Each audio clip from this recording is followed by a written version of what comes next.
So welcome back to Partner Lessons. When it comes to teaching art, each teacher needs to come up with their own vision or their own mission in terms of just why they are there and what is it that they hope to accomplish with the students. First of all, the students are number one.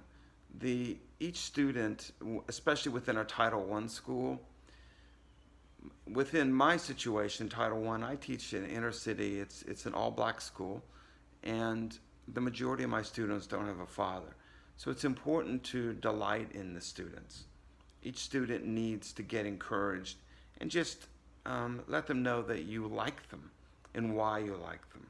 So one of the most dynamic tools that I use is, you know what I like about you? Is fill in the blank. You know what I like about you, Sharelia, is the fact that you're always consistent and you're thinking ahead and you care about the work that you do and you show craftsmanship. Something like that. But I try to do that with every student at least once a week.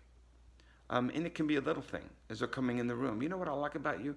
You're consistent in always meeting the dress code, and I don't have to babysit you.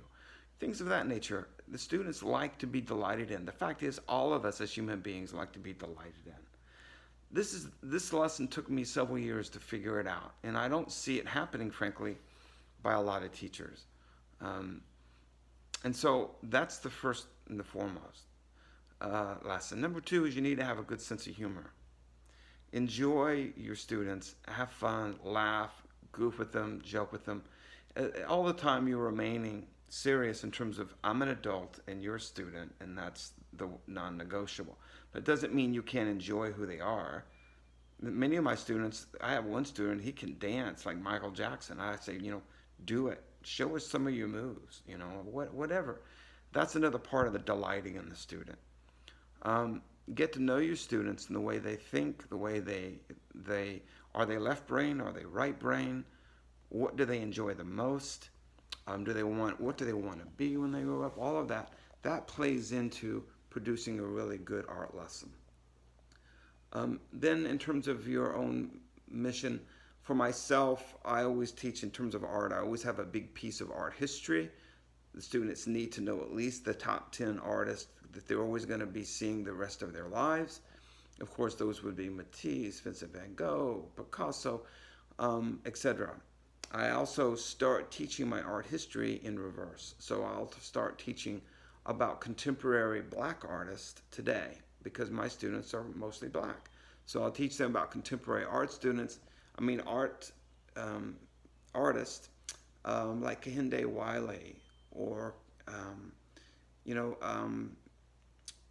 any of the Harlem Renaissance artists, whether it be jazz music or fine art or painting or visual arts. And so the art history piece is very important. Now, in Partner Lessons, I have over 40 different master artists from history. So the students can glean. There's a short reading on each sheet, and it talks about the artist, and there's also an art vocabulary word that they learn, and they have to show evidence that they've learned it by using it in a sentence at the bottom of a page.